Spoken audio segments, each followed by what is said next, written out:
말씀과 함께하는 성경 통독 해설 시간입니다. 우리는 복음서를 지나 사도행전의 다리를 건너 바울 서신으로 오게 되었습니다. 오늘 우리가 살펴볼 말씀은 내일 읽게 될 성경의 범위는 로마서 1장부터 3장까지의 말씀입니다. 로마서는 바울의 편지서입니다. 이 책은 로마에서 하나님의 사랑을 받고 성도로 보내심을 받은 모든 자들에게 쓰여졌다고 이야기하고 있습니다. 우리가 사도행전을 공부하면서 유대인들이 대단히 국제적인 민족이라고 이야기한 적이 있습니다. 소아시아 전역에 그들이 살고 있었고, 또한 로마 제국이 통치하던 시절에 다양한 왕래를 통하여 제국의 수도였던 로마에도 많은 수의 유대인들이 거주하고 있었습니다. 사도는 그곳을 향한 적이 없지만 복음은 이미 로마에 다다라 있었고 그곳에도 믿는 무리가 있었습니다. 그래서 바울은 그 교회를 격려하기 위하여 이 편지서를 쓴 것입니다. 로마서는 바울이 3차 전도 여행 기간이었던 AD 57년에서 58년경에 고린도 지역에서 머물면서 기록한 것으로 보입니다. 이 책의 가장 중요한 주제는 믿음으로 말미암는 의입니다. 인간의 행위가 아닌 오직 그리스도의 공로를 믿음으로 받아들일 때 우리가 의롭다 하심을 얻을 수 있다는 것입니다. 로마서는 또한 율법의 역할에 대하여 말하고 있습니다. 복음을 통하여 믿음 안에 들어온 자들의 삶이 어떠한 기준으로 어떠한 삶을 살아가야 할지에 대해서도 이 책은 설명하고 있습니다. 바울의 편지서들은 특정한 교회들을 향하여 보내진 것이지만 모든 믿음의 형제들에게도 유용한 내용을 담고 있습니다. 이 말씀을 보는 우리를 포함해서도 말입니다.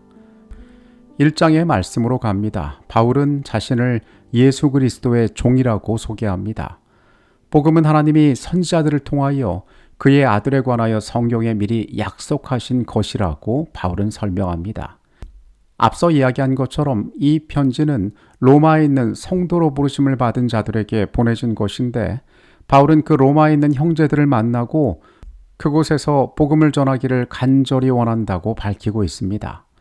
우리가 어제 살펴본 사도행전의 마지막 부분에서 바울의 이 소원이 이루어졌음을 우리는 알고 있습니다. 내가 복음을 부끄러워하지 아니하노니 이 복음은 모든 믿는 자에게 구원을 주시는 하나님의 능력이 됨이라. 먼저는 유대인에게요, 그리고 헬라인에게로다. 복음에는 하나님의 의가 나타나서 믿음으로 믿음에 이르게 하나니 기록된 바 오직 의인은 믿음으로 말미암아 살리라 함과 같으니라. 바울은 복음은 모든 믿는 자에게 구원을 주시는 하나님의 능력이며 복음에는 하나님의 의가 나타나 믿음으로 믿음에 이르게 한다고 강조합니다. 모든 인류를 구원하기에 능하신 예수 그리스도를 사람들에게 자세히 풀어서 설명하는 것입니다. 18절부터는 불의한 자들에 대한 하나님의 진노에 대하여 말합니다. 하나님께서는 만물을 통하여 분명히 그분을 보여주셨기에 사람들은 핑계할 수가 없지만 그들은 하나님을 알면서도 영화롭게도 감사하지도 않고 하나님의 영광을 우상으로 바꾸어 버렸다고 말합니다. 결국 하나님께서는 스스로 죄악을 선택한 그들을 그들의 욕심대로 내버려 두셨다라고 로마서는 표현합니다. 하나님께서 그들을 치신 것이 아니라 그들 스스로의 선택으로 말미암아 파멸의 길을 걷게 되는 것입니다. 2장의 말씀으로 갑니다. 바울은 먼저 다른 사람을 판단하는 자들을 비판하며 하나님의 심판은 외모로 취하지 않고 공평하게 이루어질 것을 선언합니다. 타인을 판단하는 자도 똑같은 죄를 짓고 정죄를 면치 못할 것임을, 하나님의 인자하심, 관용, 오래 참으심을 멸시하고 고집과 회개하지 않는 마음으로 심판날에 받을 진노를 쌓고 있음을 이야기합니다. 6절에서 11절의 내용은 심판의 기준에 대하여 나옵니다. 하나님께서는 행위대로 그들에게 보응하실 것이라고 이야기합니다. 인내로 선을 행하며 영광과 영원한 생명을 구하는 자에게는 생명으로, 당을 지어 진리를 따르지 않고 불의를 따르는 자에게는 진노와 분노로 보응하실 것입니다. 이어서 2장에는 율법과 양심에 대하여 나옵니다. 유대인들은 이미 율법을 가졌기에 그들은 그 율법에 비추어 심판을 받게 되고, 아직 하나님의 법을 모르는 이방인들은 그들의 양심이 증거가 되어 심판을 받을 것을 이야기합니다. 우리가 가끔 하나님을 모르던 시대에 살던 사람들은 나중에 어떻게 될까 궁금해하는 경우가 있는데 하나님께서는 이러한 기준으로 판단하신다는 것입니다. 율법은 듣는 자가 아닌 행하는 자라야 의롭다함을 받을 것이며 이방인에게는 그 양심이 율법의 행위가 그들의 마음에 새겨져 있음을 보여줍니다.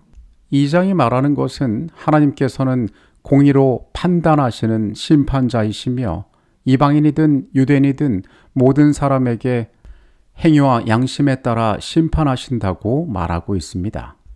바울은 유대인들이 율법과 할례를 가졌다는 외적 특권을 자랑하지만 그들의 행위가 그 특권에 미치지 못함을 지적하고 있습니다.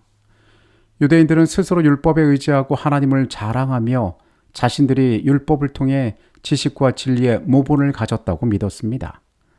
그들이 남을 가르치면서도 스스로 행하지 않는 것은 모순이었습니다. 바울은 그 지점을 비판하고 있습니다.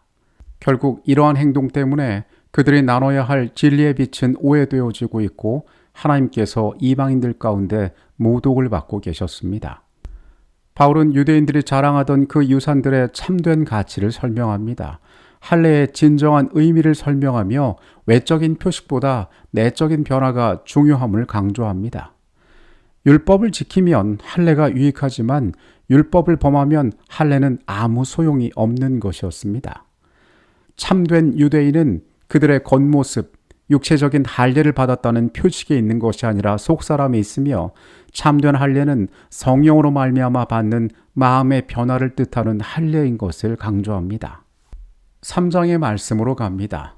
3장은 1장과 2장에서 다룬 모든 인류, 즉 이방인과 유대인의 죄를 최종적으로 결론짓고 이 죄의 문제에 대한 하나님의 유일한 해결책이 믿음으로 말미암는 의라는 것을 이야기하는 장입니다.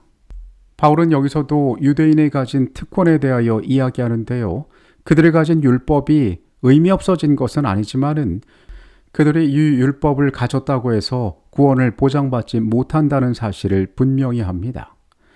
그들이 가지고 있던 특권이 있었습니다. 이것은 여전히 유효합니다. 유대인들의 불신실함 때문에 하나님의 율법이 무효화되지는 않습니다. 하나님께서는 언제나 의로운 분이시기 때문입니다. 로마서는 모든 인류가 죄 아래 있음을 이야기합니다. 그것은 율법을 먼저 가지고 있던 유대인이나 헬라인이나 모두 마찬가지였습니다. 바울은 구약의 말씀들을 인용하면서 모든 사람이 죄를 범했음을 선언합니다. 의인은 없나니 하나도 없으며 그들의 목구멍은 열린 무덤이요. 그리고 이어서 그는 율법이 주어진 목적이 무엇인지를 그들에게 설명합니다. 율법이 주어졌던 목적은 온 세상으로 하나님의 심판 아래 있게 하고 죄를 깨닫게 하기 위함이었습니다. 율법의 역할은 죄를 깨닫게 하는 것이지 그 행위로는 결코 하나님 앞에서 의롭다 하심을 얻을 수는 없습니다. 그렇다면 이런 절망적인 인간의 상태에 어떠한 일들이 일어나야 할지 성경은 이어서 설명합니다.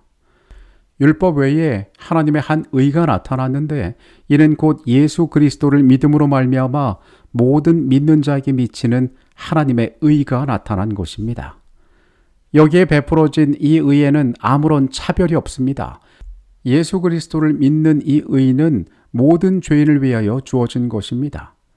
모든 사람이 죄를 범하였음에 하나님의 영광에 이르지 못하였더니 이 땅의 모든 자가 심판 아래 있으며 동시에 이 땅의 모든 자가 그래서 그리스도의 의가 필요하다고 설명하고 있는 것입니다.